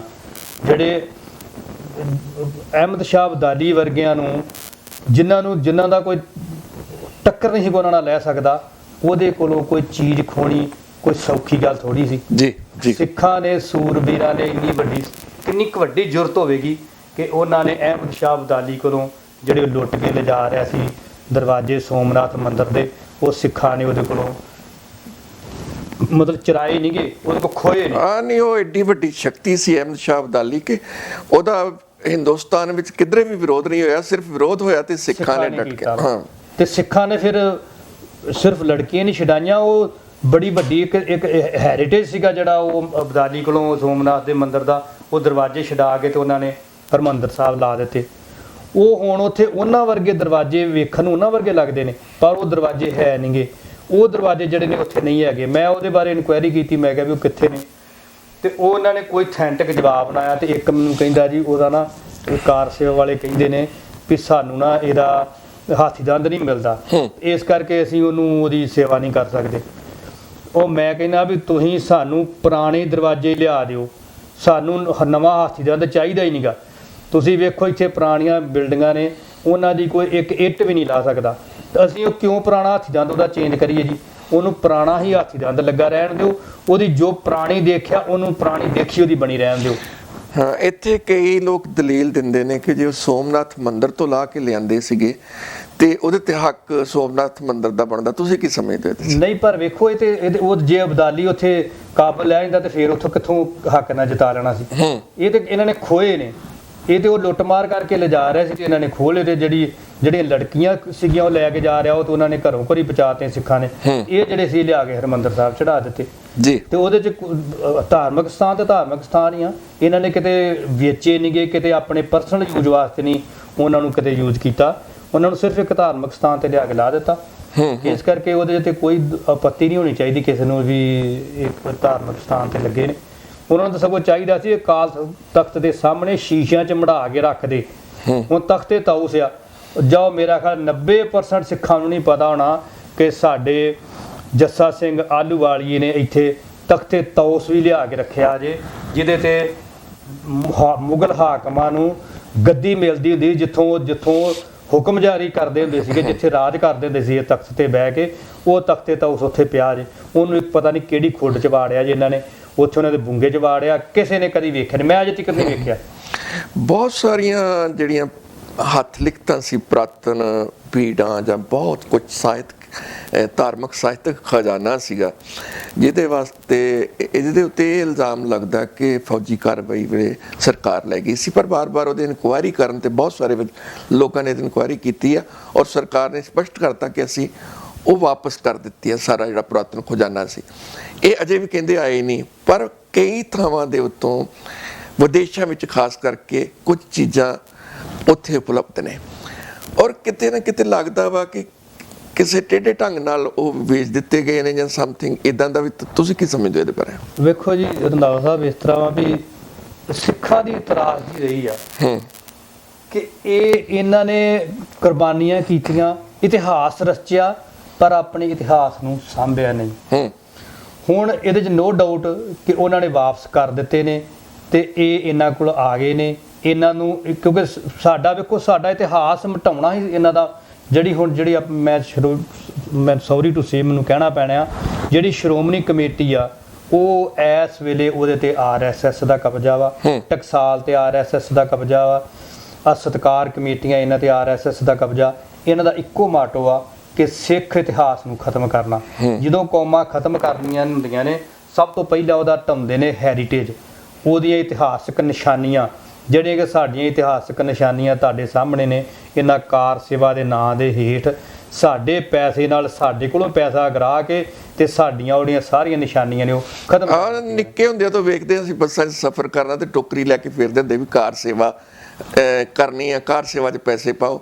ਪਰ ਕਾਰ ਸੇਵਾ ਦੇ ਨਾਂ ਦੇ ਉੱਤੇ ਜਿੰਨੀਆਂ ਵੀ, ਜਿੱਦਾਂ ਤੁਸੀਂ ਜ਼ਿਕਰ ਵੀ ਕੀਤਾ ਕਿ ਇਤਿਹਾਸਕ ਜਿਹੜੇ ਸਥਾਨ ਸੀਗੇ ਸਾਡੀਆਂ ਪੁਰਾਤਨ ਗੁਰੂਆਂ ਦੀਆਂ ਜਾਂ ਗੁਰੂਆਂ ਦੇ ਪਰਿਵਾਰਾਂ ਨਾਲ ਸੰਬੰਧਿਤ ਜਿਹੜੀਆਂ ਨਿਸ਼ਾਨੀਆਂ ਸੀ, ਉਹਨਾਂ ਨੂੰ ਮਲੀਆ ਮੇਟ ਕਰ ਦਿੱਤਾ ਇਹਨਾਂ ਨੇ। ਮੈਂ ਤੁਹਾਨੂੰ ਇੱਕ ਛੋਟੀ ਜਿਹੀ ਮਿਸਾਲ ਦੇਣਾ। ਮੈਂ ਪਟਿਆਲੇ ਯੂਨੀਵਰਸਿਟੀ ਪੜ੍ਹਦਾ ਹੁੰਦਾ ਸੀ, ਅਸੀਂ ਸਰਹੰਦ ਆਮ ਜਾਂਦੇ ਰਹਿੰਦੇ ਸੀ ਜੀ। ਤੇ ਉੱਥੇ ਅਸੀਂ ਸੁਣਨਾ ਕਿ ਇੱਥੇ ਪਹਿਲਾਂ ਨਾ ਜਦੋਂ ਬਾਬੇ ਬੰਦੇ ਬਹਾਦਰ ਨੇ ਸਰਹੰਦ ਤੇ ਕਬਜ਼ਾ ਕੀਤਾ ਤੇ ਉਹਨੇ ਉੱਥੇ ਜਦੋਂ, ਕਿਉਂਕਿ ਹੁਣ ਵੇਖੋ ਬੱਚਿਆਂ ਨੂੰ ਜਦੋਂ ਉਹ ਸ਼ਹੀਦ ਕਰਨ ਲੱਗੇ ਨੇ। ਇਹ ਤਾਂ ਹੈ ਨਹੀਂ ਸੀ ਉਹਨਾਂ ਨੂੰ ਜੁੱਤੀਆਂ ਪਵਾਈਆਂ ਸੀ ਜਾਂ ਉਹਨਾਂ ਨੂੰ ਬੜੇ ਉਹਨਾਂ ਨੇ ਅਦਬ ਨਾਲ ਰੱਖਿਆ ਸੀ। ਬਿਲਕੁਲ ਉਹਨਾਂ ਦੇ ਵਾਲ ਖਿਲਰੇ ਸੀ, ਅੱਖਾਂ ਸੱਟਾਂ ਲੱਗੀਆਂ ਸੀ, ਉਹਨਾਂ ਦੇ ਨੰਗੇ ਪੈਰੀ ਸਿਆਲ ਦੇ ਦਿਨਾਂ 'ਚ ਤੁਰੇ ਫਿਰਦੇ ਸੀ। ਉਹਨਾਂ ਨੂੰ ਕਦੀ ਵਾਲਾਂ ਤੋਂ ਫੜ ਕੇ ਇੱਧਰ ਲੈ ਜਾਂਦੇ ਹੋਣਗੇ, ਕਦੀ ਇੱਧਰ ਲੈ ਜਾਂਦੇ ਹੋਣਗੇ। ਉੱਥੇ ਕਹਿੰਦੇ ਚਿੱਕੜ ਸੀਗਾ ਤੇ ਚਿੱਕੜ ਦੇ ਵਿੱਚ ਉਹਨਾਂ ਦੇ ਨੰਗੇ ਛੋਟੇ ਛੋਟੇ ਪੈਰ ਲੱਗੇ ਸੀਗੇ ਬੱਚਿਆਂ ਦੇ ਚਿੱਕੜ ਦੇ ਵਿੱਚ। ਤੇ ਉਹ ਬਾਬੇ ਬੰਦੇ ਬਹਾਦਰ ਨੇ ਉਹਨਾਂ ਨੂੰ ਉਹ ਜਿਹੜੇ ਜਿੱਥੇ ਪੈਰ ਲੱਗੇ ਸੀ ਉਹ ਤੇ ਜਿਹੜੀ ਉਹਨਾਂ ਦੀ ਦੀਵਾਰ ਸੀ ਨਾ ਉਹਨੂੰ ਉਹਦੇ ਦੁਆਲੇ ਉਹਨੇ ਇੱਕ ਵੱਡਾ ਸਾਰਾ ਕਮਰਾ ਬਣਾ ਕੇ ਤੇ ਉਹਦੇ ਤੇ ਬਾਰੀਆਂ ਰੱਖ ਦਿੱਤੀਆਂ ਤੇ ਉਹਨੂੰ ਪ੍ਰੀਜ਼ਰਵ ਕਰ ਦਿੱਤਾ। ਅੱਛਾ। ਸਿੱਖਾਂ ਨੇ ਉਹਨੂੰ ਜਾਂਦੇ ਹੁੰਦੇ ਸੀ ਤੇ ਸਿੱਖ ਲਹੂ ਦੇ ਅਥਰੂ ਰੋਂਦੇ ਹੁੰਦੇ ਸੀ ਜਦੋਂ ਡਿੱਗੀ ਦੀਵਾਰ ਵੱਲ ਵੇਂਦੇ ਹੁੰਦੇ ਸੀ ਤੇ ਜਦੋਂ ਉਹਨਾਂ ਦੇ ਛੋਟੇ ਛੋਟੇ ਪੈਰ ਵੇਂਦੇ ਹੁੰਦੇ ਸੀਗੇ ਜੀ। ਤੇ ਉਹਨਾਂ ਨੇ ਇਹ ਇਸ ਤਰ੍ਹਾਂ ਕਾਫੀ ਦੇਰ ਬਣਿਆ ਰਿਹਾ। ਮੁੜ ਕੇ ਆ ਗਏ ਜੀ ਸਾਡੇ ਕਾਰ ਸੇਵਾ ਵਾਲੇ ਸੰਤ ਮਹਾਤਮਾ ਜਿਨ੍ਹਾਂ ਦੇ ਆਪਾਂ ਅਜਾਇਬ ਘਰ ਦੇ ਵਿੱਚ ਬੜੇ ਮਾਣ ਨਾਲ ਫੋਟੋਆਂ ਲਾਉਂਦੇ ਆ ਤੇ ਉਹਨਾਂ ਨੂੰ ਪਤਾ ਨਹੀਂ ਕਿੰਨੀਆਂ ਕਿੰਨੀਆਂ ਉਪਾਧੀਆਂ ਦੇਣੇ ਆਏ ਸੰਤ ਨੇ ਤੇ ਸਾਡੇ ਬ੍ਰਹਮ ਗਿਆਨੀ ਨੇ। ਉਹਨਾਂ ਨੇ ਕੀਤਾ, ਉਹਨਾਂ ਨੇ ਉਹ ਪੈਰ ਵੀ ਮਿਟਾ ਦਿੱਤੇ ਇੱਥੋਂ ਤੱਕ ਕਿ ਉੱਥੇ ਦੀਵਾਰ ਵੀ ਨਹੀਂ ਰਹਿਣ ਦਿੱਤੀ, ਦੀਵਾਰ ਦੀ ਕੋਈ ਇੱਟ ਵੀ ਨਹੀਂ ਰਹਿਣ ਦਿੱਤੀ। ਵੇਖੋ ਉਹ ਇੱਟਾਂ ਦੇ ਉੱਤੇ ਕਿਤੇ ਬੱਚਿਆਂ ਦੇ ਹੱਥ ਲੱਗੇ ਨੇ, ਕਿਤੇ ਉਹਨਾਂ ਦੇ ਵਾਲ ਲੱਗੇ ਹੋਣਗੇ ਜਦੋਂ ਉਹਨਾਂ ਨੂੰ ਸ਼ਹੀਦ ਕੀਤਾ ਹੋਵੇ ਦੀਵਾਰ ਡਿੱਗ ਪਈ ਸੀਗੀ ਉਹਨਾਂ ਦੇ ਕਿਤੇ ਉੱਥੇ ਲਹੂ ਲੱਗਾ ਹੋਵੇਗਾ ਇੱਟਾਂ ਨੂੰ, ਪਰ ਇਹਨਾਂ ਨੇ ਉਹ ਇੱਟਾਂ ਵੀ ਸਾਰੀਆਂ ਉੱਥੋਂ ਚੁੱਕ ਦਿੱਤੀਆਂ, ਉੱਥੋਂ ਪੈਰ ਵੀ ਉਹਨਾਂ ਨੇ ਮਿਟਾ ਦਿੱਤੇ। ਦੱਸੋ ਤੁਹਾਨੂੰ ਹੋਰ ਕੁਝ ਨਹੀਂ, ਤੁਹਾਨੂੰ ਪੈਰ ਉਹਨਾਂ ਦੇ ਕੀ ਤੰਗੀ ਦਿੰਦੇ ਸੀ? ਉਹ ਕਿਤੇ ਅੱਜ ਛੋਟੇ ਛੋਟੇ ਬੱਚਿਆਂ ਦੇ ਪੈਰ ਹੁੰਦੇ, ਅਸੀਂ ਜਾ ਕੇ ਆਪਣੇ ਬੱਚਿਆਂ ਨੂੰ ਵਿਖਾਲ ਦੇ ਕਿ ਆਹ ਵੇਖੋ ਇਹੋ ਜਿਹੇ ਹਾਲਾਤਾਂ 'ਚ ਸਾਡੇ ਗੁਰੂ ਦੇ ਬੱਚੇ ਜਿਹੜੇ ਸੀ ਉਹਨਾਂ ਨੂੰ ਲਈ ਫਿਰਦੇ ਸੀ ਤੇ ਆਹ ਜੇ ਦੀਵਾਰ ਜਿਹਦੇ ਵਿੱਚ ਉਹਨਾਂ ਨੂੰ ਚਿਣਿਆ ਸੀ ਦੁਨੀਆ ਦੇ ਇਤਿਹਾਸ ਨੂੰ ਦੱਸਦੇ ਤੇ ਆਹ ਵੇਖੋ ਛੋਟੇ ਛੋਟੇ ਬੱਚਿਆਂ ਨੇ ਧਰਮ ਨਹੀਂ ਜੇ ਬਦਲਿਆ ਪਰ ਉਹਨਾਂ ਨੇ ਆਪਣੀਆਂ ਸ਼ਹੀਦੀਆਂ ਦੇ ਦਿੱਤੀਆਂ ਜੇ। ਇਹਨਾਂ ਨੇ ਉਹਨੂੰ ਸਭ ਨੂੰ ਮਰੀਆ ਮੇਟ ਕਰ ਦਿੱਤਾ। ਮਾਤਾ ਗੁਜਰੀ ਜਿਹੜੇ ਠੰਡੇ ਬੁਰਜ 'ਚ ਰਹੀ ਸੀ ਉੱਥੇ ਕਿਤੇ ਜਾ ਕੇ ਸਿਆਲ ਦੇ ਪੋਹ ਮਾਘ ਦੇ ਦਿਨਾਂ 'ਚ ਕਿਤੇ ਇੱਕ ਦਿਨ ਰਹਿ ਕੇ ਉੱਥੇ ਵਹਿੰਦੇ। ਹਰਨੇਕ ਜੀ ਇਹ ਤਾਂ ਗੱਲ ਧਾਰਮਿਕ ਜਿਹੜੇ ਸਾਡੇ ਇਤਿਹਾਸਕ ਸਥਾਨ ਸੀ ਜਿਨ੍ਹਾਂ ਨੂੰ ਇਹ ਮਲੀਆ ਮੇਟ ਕਰਨ ਤੇ ਤੁਲੇ ਹੋਏ ਨੇ ਕਾਰ ਸੇਵਾ ਵਾਲੇ। ਇਹਦੇ ਨਾਲ ਨਾਲ ਮੀਡੀਆ ਦੇ ਵਿੱਚ ਬਹੁਤ ਸਾਰੀਆਂ ਖਬਰਾਂ ਸੁਣਨ ਨੂੰ ਮਿਲਦੀਆਂ, ਪੜ੍ਹਨ ਨੂੰ ਮਿਲਦੀਆਂ ਕਿ ਜਿਹੜਾ ਸਿੱਖ ਇਤਿਹਾਸ ਹੈ ਉਹਦੇ ਵਿੱਚ ਵੀ ਬੜਾ ਫੇਰ ਬਦਲ ਕੀਤਾ ਜਾ ਰਿਹਾ ਆ ਔਰ ਬਹੁਤ ਸਾਰੇ ਸਿਲੇਬਸਾਂ ਦੇ ਵਿੱਚ ਵੀ ਬੜਾ ਗਲਤ ਕੋਝਾਂ ਦੇ ਪ੍ਰਚਾਰ ਕੀਤਾ ਜਾ ਰਿਹਾ ਜਿਹੜੇ ਸਕੂਲਾਂ 'ਚ ਪੜ੍ਹਾਈ ਕੀਤੀ ਜਾ ਰਹੀ ਆ। ਉਹਦੇ ਸੰਬੰਧ ਵਿੱਚ ਤੁਹਾਡਾ ਕੀ ਖਿਆਲ ਹੈ? ਪਹਿਲਾਂ ਮੈਂ ਤੁਹਾਨੂੰ ਜਿਹੜੀ ਇਮਾਰਤ ਆ ਉਹਨਾਂ ਦੀ ਮੈਂ ਇੱਕ ਛੋਟੀ ਜਿਹੀ ਹੋਰ ਮਿਸਾਲ ਦੇ ਲਵਾਂ ਜੀ। ਮੈਂ ਇੱਕ ਕੰਟਰੀ ਹੈਗਾ ਦੁਨੀਆ ਦਾ ਬਹੁਤ ਗਰੀਬ ਕੰਟਰੀ ਰਵਾਂਡਾ, ਉੱਥੇ ਮੈਂ ਗਿਆ ਤੇ ਉੱਥੇ ਉਹਨਾਂ ਦਾ ਜੈਨੋਸਾਈਡ ਹੁੰਦਾ ਰਿਹਾ ਜੋ ਸਿੱਖ ਕੌਮ ਦਾ, ਜਿਸ ਤਰ੍ਹਾਂ ਕਿ ਸਾਡਾ ਦਿੱਲੀ 'ਚ ਹੋਇਆ ਜਾਂ ਸਿੱਖਾਂ ਦਾ ਕੀਤਾ ਉਸੇ ਤਰ੍ਹਾਂ ਉਹਨਾਂ ਨਾਲ ਇੱਕ ਕੌਮ ਜਿਹੜੀ ਥੋੜ੍ਹੀ ਜਿਹੀ ਬਹਾਦਰ ਸੀਗੀ ਉਹ ਉਹਨਾਂ ਨੇ 8-7 ਸਾਲ ਲਾ ਕੇ ਸਾਰੀ ਕੌਮ ਹੀ ਮਾਰ ਦਿੱਤੀ। ਤੇ ਉਹਨਾਂ ਨੇ ਜਿਹੜਾ ਉਹਨਾਂ ਦਾ ਉਸ ਟਾਈਮ ਦਾ ਰਾਜਾ ਸੀ ਨਾ ਉਹਦਾ ਮੁੜ ਕੇ 에ਅਰ ਕ੍ਰੈਸ਼ ਹੋ ਗਿਆ ਤੇ ਉਹਦੀ ਡੈਥ ਹੋ ਗਈ। ਮੈਂ ਉਹਦਾ ਵੇਖ ਕੇ ਹੈਰਾਨ ਆ, ਭਾਵੇਂ ਕਿ ਉਹਨੇ ਬਹੁਤ ਕੁਝ ਜ਼ੁਲਮ ਕੀਤੇ ਪਰ ਉਹਨਾਂ ਨੇ ਉਹਦੇ 에ਅਰਪੋਰਟ ਜਿਹੜੇ ਉਹਦਾ ਜਿੱਥੇ ਕ੍ਰੈਸ਼ ਹੋਇਆ ਉਹਦੇ ਮੁਹੱਲਾ ਲਾਗੇ ਕ੍ਰੈਸ਼ ਹੋਇਆ ਜਹਾਜ਼ ਉਹਦਾ, ਉਹਨਾਂ ਨੇ ਉਹਦੇ ਬਹਿਰੰਗਾ ਤੱਕ ਟਾਇਰਾਂ ਤੱਕ ਸਾਂਭ ਕੇ ਰੱਖੇ, ਉਹ ਜਿੱਥੇ ਡਿੱਗੇ ਉੱਥੇ ਰਹਿਣ ਦਿੱਤੇ। ਫਿਰ ਉਹਦੀ ਕੁਰਸੀਆਂ ਤੱਕ ਸਾਂਭੀਆਂ ਨੇ, ਫਿਰ ਦੱਸਦੇ ਨੇ ਇਹਦੇ 'ਚ ਚਾਹ ਪੀਂਦਾ ਸੀ, ਇਹਦੇ 'ਚ ਆਪਣੇ ਗੈਸਟ ਨੂੰ ਚਾਹ ਪਿਆਲਦਾ ਸੀ, ਹਰ ਚੀਜ਼ ਆਪਣੀ ਸਾਂਭੀ। ਤੁਸੀਂ ਮੈਂ ਗਿਆ ਇੱਥੇ ਅਰਜਨਟੀਨਾ, ਉੱਥੇ ਮੈਂ ਵੇਖਿਆ ਉਹਨਾਂ ਨੇ ਜਿਹੜੇ ਉਹਨਾਂ ਦਾ ਹੈਰੀਟੇਜ ਸੀਗਾ ਉਹਦੇ ਦੁਆਲੇ ਵੱਡੀਆਂ ਵੱਡੀਆਂ ਬਿਲਡਿੰਗਾਂ ਬਣਾ ਦਿੱਤੀਆਂ, ਵੱਡੀਆਂ ਵੱਡੀਆਂ ਬਿਲਡਿੰਗਾਂ ਬਣਾ ਕੇ ਉਹਨੂੰ ਆਪਣੇ ਜਿਹੜੇ ਪੁਰਾਣਾ ਹੈਰੀਟੇਜ ਉਹਨੂੰ ਉਤਰੇ ਪ੍ਰੀਜ਼ਰਵ ਕੀਤਾ। ਇੱਥੇ ਤੁਸੀਂ ਕੈਨੇਡਾ 'ਚ ਵੇਖ ਲਓ ਆਪਾਂ ਕਿੰਨੀਆਂ ਕਿੰਨੀਆਂ ਜਿਹੜੀਆਂ ਕੀਮਤੀ ਜਗ੍ਹਾ ਨੇ ਜਿਨ੍ਹਾਂ ਵਿੱਚ ਇੱਕ ਛੋਟਾ ਜਿਹਾ ਕਮਰਾ ਹੋਵੇਗਾ ਪਰ ਉਹਨੂੰ ਆਪਾਂ ਛੇੜ ਨਹੀਂ ਸਕਦੇ, ਉਹਦਾ ਬਾਹਰ ਸਟਰਕਚਰ ਕੋਈ ਨਹੀਂ ਵਿਗਾੜ ਸਕਦੇ। ਇਸ ਕਰਕੇ ਜਿਹੜੀਆਂ ਵੱਡੀਆਂ ਕੌਮਾਂ ਨੇ ਜਾਂ ਛੋਟੀਆਂ ਕੌਮਾਂ ਨੇ ਉਹ ਵੀ ਇਹਦੇ ਪ੍ਰਤੀ ਅਵੇਅਰ ਨੇ, ਪਰ ਸਾਡੇ ਸਿੱਖਾਂ ਨੇ ਕੁਰਬਾਨੀਆਂ ਬਹੁਤ ਕੀਤੀਆਂ, ਕਿਰਪਾਨਾਂ ਬਹੁਤ ਮਾਰੀਆਂ, ਜਿੱਤਿਆ ਬਹੁਤ ਕੁਝ ਪਰ ਸਾਂਭਿਆ ਕੁਝ ਨਹੀਂ। ਹੁਣ ਆਪਾਂ ਗੱਲ ਲੰਮੇ ਜੀ ਸਾਡਾ ਇਤਿਹਾਸ ਵਿਗਾੜਨ ਦੀ ਗੱਲ, ਇਹਦੇ 'ਚ ਕੋਈ ਡਾਊਟ ਨਹੀਂ ਗਾ ਕਿ ਸਾਡਾ ਜਿਹੜਾ ਇਤਿਹਾਸ ਆ ਉਹਨੂੰ ਇੱਕ ਮਿਥਿਹਾਸ ਬਣਾ ਕੇ ਪੇਸ਼ ਕੀਤਾ ਜਾ ਰਿਹਾ। ਆਪਾਂ ਗੁਰੂ ਨਾਨਕ ਦੇਵ ਜੀ ਤੋਂ ਸ਼ੁਰੂ ਕਰ ਲਈਏ। ਗੁਰੂ ਨਾਨਕ ਦੇਵ ਜੀ ਨੂੰ ਫਾਰਸੀ, ਅਰਬੀ ਤੇ ਹੋਰ ਕਈ ਭਾਸ਼ਾਵਾਂ ਆਉਂਦੀਆਂ ਸੀਗੀਆਂ, ਪਰ ਆਪਾਂ ਗੁਰੂ ਨਾਨਕ ਦੇਵ ਜੀ ਨੂੰ ਕਿਸ ਤਰ੍ਹਾਂ ਪ੍ਰੈਜੈਂਟ ਕਰਦੇ ਹਾਂ ਕਿ ਜਿਸ ਤਰ੍ਹਾਂ ਉਹ ਹਰ ਫੀਲਡ ਦੇ ਵਿੱਚ ਫੇਲ ਹੋਏ ਨੇ। ਜੋ ਸਕੂਲ ਗਏ ਨੇ ਤੇ ਉਹ ਸਕੂਲ ਨਹੀਂ ਪੜ੍ਹ ਸਕੇ। ਡੰਗਰ ਚਾਰਨ ਵਾਲੀ ਘਟਨਾ ਮੈਂ ਨਹੀਂ ਮੰਨਦਾ ਕਿ ਕੋਈ ਹੋਈ ਆ, ਕਿਉਂਕਿ ਵੇਖੋ ਮਹਿਤਾ ਦਾ ਮਤਲਬ, ਮਹਿਤਾ ਕਾਲ ਉਹਨਾਂ ਦੇ ਪਿਤਾ ਦਾ ਨਾਂ ਸੀ, ਮਹਿਤਾ ਦਾ ਮਤਲਬ ਹੁੰਦਾ ਵਜ਼ੀਰ। ਉਹ ਇੱਕ ਵਜ਼ੀਰ ਦਾ ਬੱਚਾ ਸੀਗਾ। ਇੱਕ ਵਜ਼ੀਰ ਦਾ ਬੱਚਾ ਜਿਹੜਾ ਉਹ ਕਿਸ ਤਰ੍ਹਾਂ ਉਹ ਡੰਗਰ ਚਾਰੇਗਾ ਜੀ? ਨਹੀਂ, ਮਹਿਤਾ ਸਬ ਕਾਸਟ ਵੀ ਹੈ ਜੀ। ਨਹੀਂ, ਮਹਿਤਾ ਕਾਸਟ ਵੱਖਰੀ ਆ, ਉਹਨਾਂ ਦੀ ਕਾਸਟ ਸੀਗੀ ਬੇਦੀ। ਬੇਦੀ ਕੁੱਲ ਚੋਂ ਸੀਗੇ, ਉਹਨਾਂ ਦੀ ਕਾਸਟ ਬੇਦੀ ਸੀਗੀ। ਮਹਿਤਾ ਰਾਜ ਤੋਂ ਇੱਕ ਰਾਜਾ ਮਹਿਤਾ ਉਹ ਹੈਗਾ ਇੱਕ ਸ਼ਬਦ ਇਸ ਤਰ੍ਹਾਂ ਹੁੰਦਾ ਵੀ ਉਹ ਇਸ ਤਰ੍ਹਾਂ ਮੈਨੂੰ ਭੁੱਲ ਗਿਆ। ਉਹ ਮਹਿਤਾ ਦਾ ਮਤਲਬ ਹੁੰਦਾ ਵਜ਼ੀਰ ਦਾ ਵਜ਼ੀਰ। ਉਹ ਇੱਕ ਵਜ਼ੀਰ ਦਾ ਬੱਚਾ ਸੀਗਾ। ਉਹ ਦੂਸਰੀ ਗੱਲ ਉਹਨਾਂ ਨੇ ਹੁਣ ਜਿਹੜੇ 20 ਰੁਪਏ ਵਾਲੀ ਗੱਲ ਦੱਸਦੇ ਨੇ, 20 ਰੁਪਏ ਬਹੁਤ ਵੱਡੀ ਅਮਾਊਂਟ ਸੀਗੀ। ਉਹਨਾਂ ਨੇ ਜੇ ਉਹਨਾਂ ਨੂੰ ਦਿੱਤੇ ਨੇ ਤਾਂ ਉਹ ਸਿਰਫ ਇਹ ਨਹੀਂ ਵੀ ਭੁੱਖੇ ਸਾਧੂਆਂ ਨੂੰ ਦੇ ਕੇ ਆ ਗਏ, ਉਹਨਾਂ ਨੇ ਕਈਆਂ ਦੇ ਗਰੀਬਾਂ ਦਾ ਇਲਾਜ ਕਰਾਇਆ ਹੋਵੇਗਾ, ਕਿਸੇ ਨੂੰ ਗਰੀਬ ਨੂੰ ਕੋਠਾ ਪਾ ਕੇ ਦਿੱਤਾ ਹੋਵੇਗਾ, ਕਿਸੇ ਨੂੰ ਕੱਪੜੇ ਲੈ ਕੇ ਦਿੱਤੇ ਹੋਣਗੇ, ਉਹਨਾਂ ਨੇ ਚਲੋ ਗਰੀਬਾਂ ਦੀ ਮਦਦ ਕਰ ਦਿੱਤੀ। ਇਹ ਇੱਕ ਬਹੁਤ ਵੱਡੀ ਗੱਲ ਸੀ, ਠੀਕ ਹੈ ਜੀ। ਫਿਰ ਉਹਨਾਂ ਨੇ ਜੇ ਆਪਾਂ ਮੋਦੀ ਖਾਨੇ ਦੀ ਗੱਲ ਕਰ ਲਈਏ ਤੇ ਉਹਨਾਂ ਨੂੰ ਗੁਰੂ ਨਾਨਕ ਦੇਵ ਜੀ ਜਿਹੜੇ ਨੇ ਉਹ ਵੈਲ ਐਜੂਕੇਟਡ ਸੀਗੇ, ਉਹਨਾਂ ਨੂੰ ਇਹ ਇੱਕ ਹੁਣ ਅਨਪੜ੍ਹ ਬੰਦਾ ਵਾ ਤੇ ਉਹਨੂੰ ਕਿੱਦਾਂ ਕਹਿ ਦੇਣਗੇ ਤੂੰ ਲੈ ਵੀ ਮੋਦੀ ਖਾਨੇ ਦਾ ਇੰਚਾਰਜ ਬਣ ਲਾ ਤੇ ਇਹਦਾ ਹਿਸਾਬ ਕਿਤਾਬ ਰੱਖ, ਹੋ ਸਕਦਾ ਇਦਾਂ? ਕੋਈ ਵੀ ਨਹੀਂ। ਇੱਥੇ ਤੁਸੀਂ ਵੇਖ ਲਓ, ਜਦੋਂ ਵੀ ਕਿਸੇ ਨੂੰ ਪੁੱਛਦੇ ਤੂੰ ਕहीं ਵੀ ਪੜ੍ਹਿਆ ਕੀ ਹੈ, ਤੈਨੂੰ ਲਿਖਣਾ ਪੜ੍ਹਨਾ ਆਉਂਦਾ? ਜੇ ਗੁਰੂ ਮਹਾਰਾਜ ਲਿਖਣਾ ਪੜ੍ਹਨਾ ਹੀ ਨਹੀਂ ਸੀ ਹੁੰਦਾ ਤੇ ਮੋਦੀ ਖਾਨੇ ਦਾ ਇੰਚਾਰਜ ਕਿੱਦਾਂ ਬਣਾਤਾ ਉਹਨਾਂ ਨੂੰ ਜੀ? ਹਾਂਜੀ, ਇਸ ਕਰਕੇ ਗੁਰੂ ਨਾਨਕ ਦੇਵ ਜੀ ਜਿਹੜੇ ਨੇ ਵੈਲ ਐਜੂਕੇਟਡ ਸੀਗੇ, ਉਹਨਾਂ ਨੂੰ ਬਹੁਤ ਗਿਆਨ ਸੀ ਤੇ ਉਹਨਾਂ ਨੇ ਪੂਰੀ ਆਪਣੀ ਪੜ੍ਹਾਈ ਪੂਰੀ ਕੀਤੀ ਆ। ਫਿਰ ਮੋਦੀ ਖਾਨਾ ਦਾ ਜਦੋਂ ਇੰਚਾਰਜ ਬਣਾਇਆ, ਉਹਨਾਂ ਨੇ ਬਿਲਕੁਲ ਸਹੀ ਤਰੀਕੇ ਨਾਲ ਕੰਮ ਕੀਤਾ। ਹਾਂ, ਇਹ ਗੱਲ ਹੈਗੀ ਸੀਗੀ ਕਿ ਉਹ ਗਰੀਬਾਂ ਦੀ ਮਦਦ ਜ਼ਰੂਰ ਕਰ ਦਿੰਦੇ ਸੀਗੇ ਜੀ, ਆਊਟ ਆਫ ਦੀ ਵੇ ਜਾ ਕੇ ਉਹਨਾਂ ਦੀ ਮਦਦ ਕਰ ਜਾਂਦੇ ਸੀਗੇ, ਤੇ ਇਸ ਕਰਕੇ ਫਿਰ ਜਦੋਂ ਹਿਸਾਬ ਕੀਤਾ ਉਹ ਵੀ ਪੂਰਾ ਉਹਨਾਂ ਦਾ ਨਿਕਲਿਆ। ਸੋ ਇਸ ਕਰਕੇ ਗੁਰੂ ਨਾਨਕ ਦੇਵ ਜੀ ਨੂੰ ਇਹ ਸ਼ੁਰੂ ਤੋਂ ਹੀ ਇਹ ਸਾਡੇ ਤੇ ਮਤਲਬ ਸਾਡੇ ਇਤਿਹਾਸ ਨੂੰ ਮਿਥਿਹਾਸ ਬਣਾਉਣ ਦੀ ਕੋਸ਼ਿਸ਼ਾਂ ਕੀਤੀਆਂ ਜਾ ਰਹੀਆਂ ਨੇ। ਇਸ ਕਰਕੇ ਸਾਡਾ ਜਿਹੜਾ ਇਤਿਹਾਸ ਆ ਇਹ ਇਤਿਹਾਸ ਹੀ ਆ। ਹੁਣ ਵੇਖੋ, ਜਿਸ ਤਰ੍ਹਾਂ ਆਪਾਂ ਮੈਂ ਇੱਕ ਹੋਰ ਇੱਕ ਮੈਂ ਦਰਬਾਰ ਸਾਹਿਬ ਉੱਥੇ ਹਰਿਮੰਦਰ ਸਾਹਿਬ ਜਾ ਕੇ ਵੇਖਿਆ ਕਿ ਉੱਥੇ ਇਹਨਾਂ ਨੇ ਇੱਕ ਜਿੱਥੇ ਸ਼੍ਰੀ ਸ਼ਨੀ ਦਾ ਮੰਦਿਰ ਆ ਨਾ, ਉਹਦੇ ਸਾਹਮਣੇ ਲਿਆ ਕੇ ਜਦੋਂ ਹੁਣ ਰੈਨੋਵੇਸ਼ਨ ਵੀ ਇਹਨਾਂ ਨੇ ਕੀਤੀ, ਉੱਥੇ ਫਰਸ਼ ਵਗੈਰਾ ਪਾਏ ਨੇ, ਉੱਥੇ ਇੱਕ ਮੰਦਿਰ ਤੋਂ ਲਿਆ ਕੇ ਉੱਥੇ ਸਤੰਭ ਰੱਖ ਦਿੱਤਾ ਇੱਕ। ਮੈਂ ਉੱਥੇ ਜਦੋਂ ਥੋੜਾ ਬਹੁਤਾ ਇੱਧਰ ਉੱਧਰ ਜਾ ਕੇ ਵੇਖਿਆ ਜਾਂ ਉਹਨਾਂ ਕੋਲ ਲੋਕਾਂ ਨੂੰ ਪੁੱਛਿਆ ਜਿਹੜੇ ਉੱਥੇ ਅੱਗੇ ਲੱਗਣ ਵਾਲੇ ਲੋਕ ਨੇ ਵੀ ਇਹ ਸਤੰਭ ਕਿੱਥੋਂ ਲਿਆਂਦਾ ਵਾ, ਉਹ ਇਹਨਾਂ ਨੇ ਦੱਸਿਆ ਤਾਂ ਨਹੀਂ ਕਿੱਥੋਂ ਲਿਆਂਦਾ, ਪਰ ਜੋ ਮੈਂ ਉੱਥੋਂ ਭਾਫਿਆ ਵੀ ਇਹਨਾਂ ਨੇ ਹੁਣ ਇੱਥੇ ਕੀ ਕਰਨਾ ਵਾ, ਇੱਥੇ ਇਹਨਾਂ ਨੇ ਸ਼੍ਰੀ ਚੰਦ ਦੀ ਜਗ੍ਹਾ ਬਣਾਉਣੀ ਆ, ਸ਼੍ਰੀ ਚੰਦ ਦਾ ਮੰਦਿਰ ਬਣਾਉਣਾ। ਇਹ ਕਹਿਣਗੇ ਜੀ ਸ਼੍ਰੀ ਚੰਦ ਇੱਥੇ ਆਉਂਦਾ ਸੀ ਤੇ ਗੁਰੂ ਰਾਮਦਾਸ ਜੀ ਇੱਥੇ ਬਹਿੰਦੇ ਸੀ, ਉਹ ਆਣ ਕੇ ਇੱਥੋਂ ਲੈ ਕੇ ਤੇ ਫਿਰ ਉੱਥੇ ਵੇਟ ਕਰਦੇ ਸੀ, ਫਿਰ ਸ਼੍ਰੀ ਚੰਦ ਨੂੰ ਅੰਦਰ ਲੈ ਕੇ ਤੇ ਅੰਦਰ ਜਾਂਦੇ ਸੀ ਦਰਬਾਰ ਸਾਹਿਬ ਦੇ।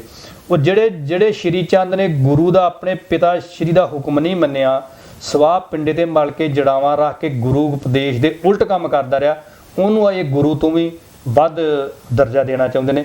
ਸਾਡੀ ਵੱਲੋਂ ਕੀ, ਸਾਨੂੰ ਜੋ ਮਰਜ਼ੀ ਹੋਵੇ, ਗੁਰੂ ਦਾ ਬੱਚਾ ਹੋਵੇ, ਸਾਨੂੰ ਤੇ ਗੁਰੂ ਨੂੰ ਜਿਹਨੂੰ ਗੱਦੀ ਦਿੱਤੀ ਸਾਡਾ ਤਾਂ ਮਤਲਬ ਉਹਨਾਂ ਨਾਲ ਹੈ। ਤੇ ਇਸ ਕਰਕੇ ਉਹਦਾ ਹੁਣ ਇਹਨਾਂ ਨੇ ਉੱਥੇ ਮੰਦਿਰ ਬਣਾਉਣਾ ਜੇ। ਇੱਕ ਮੈਂ ਹੋਰ ਉੱਥੇ ਗੱਲ ਨੋਟ ਕੀਤੀ, ਇਹਨਾਂ ਨੇ ਜਿੱਧਰਲੇ ਬੰਨੇ ਜੋੜੇ ਲਾਉਂਦੇ ਆ ਨਾ ਆਪਾਂ, ਉੱਥੇ ਇਹਨਾਂ ਨੇ ਇੱਕ ਫੋਟੋ ਲਾਈ ਆ, ਉਹ ਫੋਟੋ ਦੇ ਵਿੱਚ ਗੁਰੂ ਅਰਜਨ ਦੇਵ ਜੀ ਨੂੰ ਛਿੱਤਰਾਂ 'ਚ ਭਾਲਿਆ, ਜੋੜਿਆਂ 'ਚ ਭਾਲਿਆ, ਤੇ ਉਹਨੂੰ ਮੈਂ ਕਿਹਾ ਵੀ ਦੱਸੋ ਗੁਰੂ ਮਹਾਰਾਜ ਜੋ ਛਿੱਤਰਾਂ 'ਚ ਬੈਠੇ ਨੇ, ਜੁੱਤੀਆਂ 'ਚ ਬੈਠੇ ਨੇ, ਤੇ ਸੰਗਤ ਕਿੱਥੇ ਗਈ ਹੋਈ ਵੀ? ਤੇ ਉਹ ਕਹਿੰਦੇ ਜੀ ਸੰਗਤ ਜਿਹੜੀ ਸੀ ਉਹ ਅੰਦਰ ਗਈ ਸੀ ਤੇ ਗੁਰੂ ਮਹਾਰਾਜ ਉਹਨਾਂ ਦੇ ਜੋੜੇ ਝਾੜਦੇ, ਤੇ ਮੈਂ ਸੰਗਤ ਜਾ ਕੇ ਕਿਤੇ ਕੋਲ ਬੈਠੀ ਆ। ਮਤਲਬ ਜੋ ਕੁਛ ਹੈਗਾ ਸਾਡੇ ਇਤਿਹਾਸ ਨੂੰ ਨਿੱਕੀਆਂ ਨਿੱਕੀਆਂ ਪਿਕਚਰਾਂ ਬਣਾ ਕੇ ਤੇ ਉਹਨੂੰ ਵਿਗਾੜਨ ਦੀ ਕੋਸ਼ਿਸ਼ ਕੀਤੀ ਜਾ ਰਹੀ ਆ ਵੀ ਗੁਰੂ ਜੀ ਵਿੱਚ ਬਹੁਤ ਨਿਮਰਤਾ ਸੀਗੀ, ਇਹੋ ਜਿਹੀਆਂ ਗੱਲਾਂ ਬਣਾਉਂਦੇ ਤੇ ਗੁਰੂ 'ਚ ਨਿਮਰਤਾ ਤੇ ਸੀਗੀ, ਪਰ ਇਹ ਤਾਂ ਨਹੀਂ ਨਾ ਵੀ ਤੁਸੀਂ ਗੁਰੂ ਨੂੰ ਲਿਆ ਕੇ ਜੋੜਿਆਂ 'ਚ ਹੀ ਭਾਲ ਦਿਓ। ਸੋ ਇਸ ਕਰਕੇ ਇਹ ਵੀ ਹੈਗੀ ਸਾਡਾ ਦੂਸਰਾ ਇਤਿਹਾਸ ਜਿਹੜਾ ਵਾ ਸਾਡਾ। ਹੁਣ ਗੁਰੂ ਗ੍ਰੰਥ ਸਾਹਿਬ ਜਿਹੜਾ ਨਾ ਉਹ ਹੁਣ ਇਹਨਾਂ ਨੇ ਚੇਂਜ ਕਰਨਾ ਵਾ।